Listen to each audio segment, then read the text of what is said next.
Hey all, welcome to ShareTreck. This is a catch-up video. What you can expect to see in this video is recent industry news that we need to keep track of. And I'm putting this in response to queries from a few subscribers about some mergers or acquisitions or collaborations. So please keep watching. Let's get started.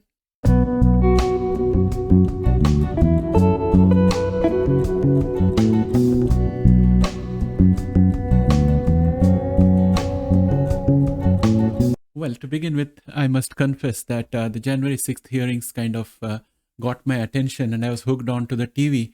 And after the session was over, I was looking at the commentary of various people and what they were saying and what I thought had happened.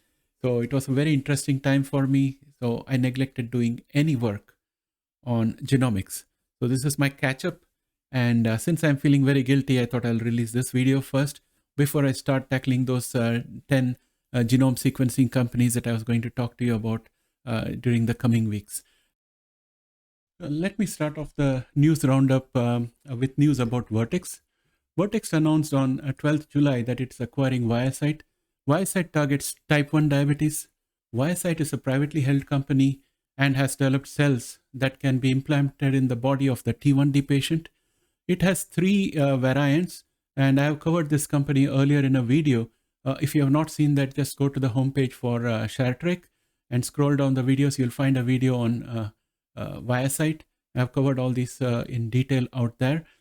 So I'm not going to be talking much about Viacyte here, but suffice to say that Vertex gets a lot of complementary technology and good manufacturing practice around stem cell based therapies. And this deal is going to cost Vertex $320 million. And I think it is money well spent, in my opinion.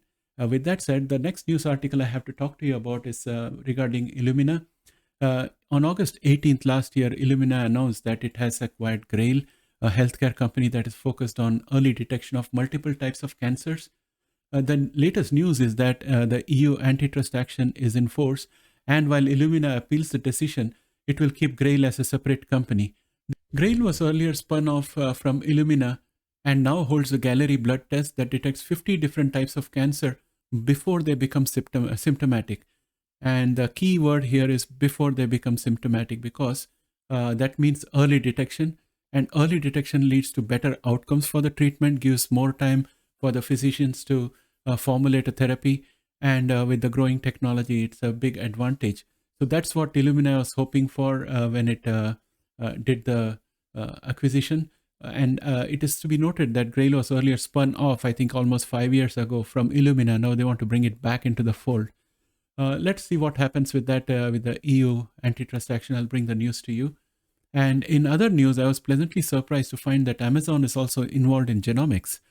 So the news article says Amazon and Fred Hutchinson Cancer Research Center are partnering on a phase 1 trial for a cancer vaccine targeting metastatic melanoma and breast cancer. The vaccine is personalized with a combination of each patient's own tumor antigens, and the goal is to induce T-cell activity around the tumors expressing those antigens. The early stage trial testing right now is going to focus on safety of the vaccine, and for that they're aiming to enroll around 20 odd patients.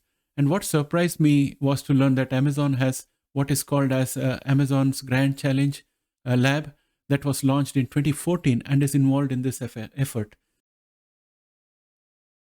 With the news of Verve 101 dosing, we find Beam Therapeutics is on a winner with base editing because, as you know, Beam already has a tie-up with Pfizer.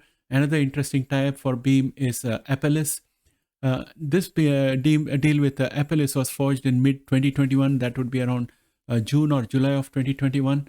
Apellis is an interesting company which focuses on a protein called C3. And Apellis believe that C3 is the only target in the cascade that addresses the 3 activation pathways that can initiate and drive disease.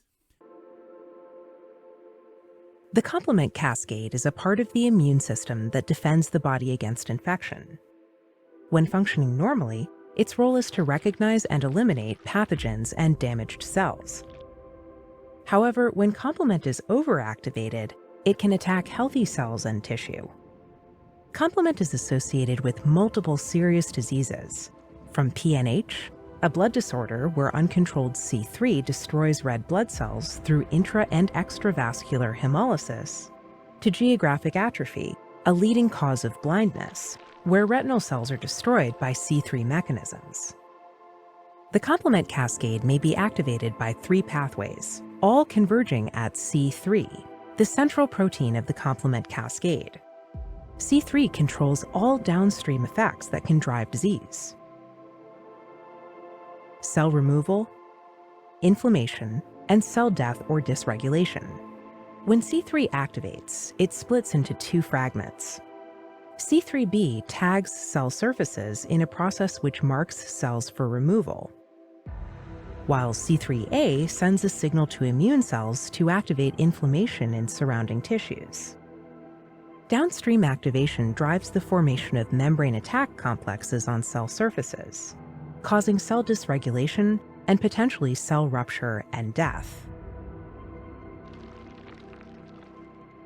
Controlling complement begins at C3, the only target that regulates all 3 pathways and all downstream effects. Targeting C3 may therefore offer more control of diseases driven by complement overactivation. Apellis developed the first and only approved targeted C3 therapy, and we have studies ongoing across several rare retinal and neurological diseases. These programs are only the beginning of what is possible with a targeted C3 therapy.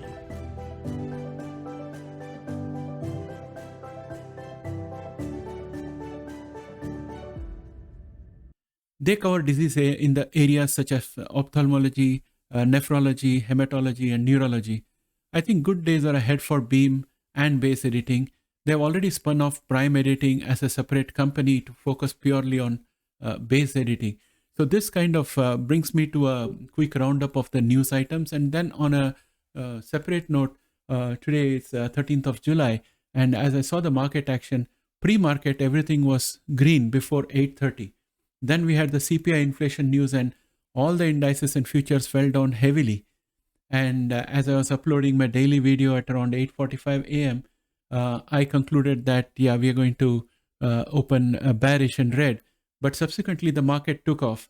So I really don't follow what's happening right now. I'm also scratching my head and wondering what the hell is happening here. The inflation numbers didn't seem good to me. And the initial reaction of the market was also similar. We might probably learn something else that we missed, and I'll bring that to you. With that said, I would like to end this video. If you like the video, please press a like out there. And if you're not yet subscribed, please subscribe and help us grow this channel.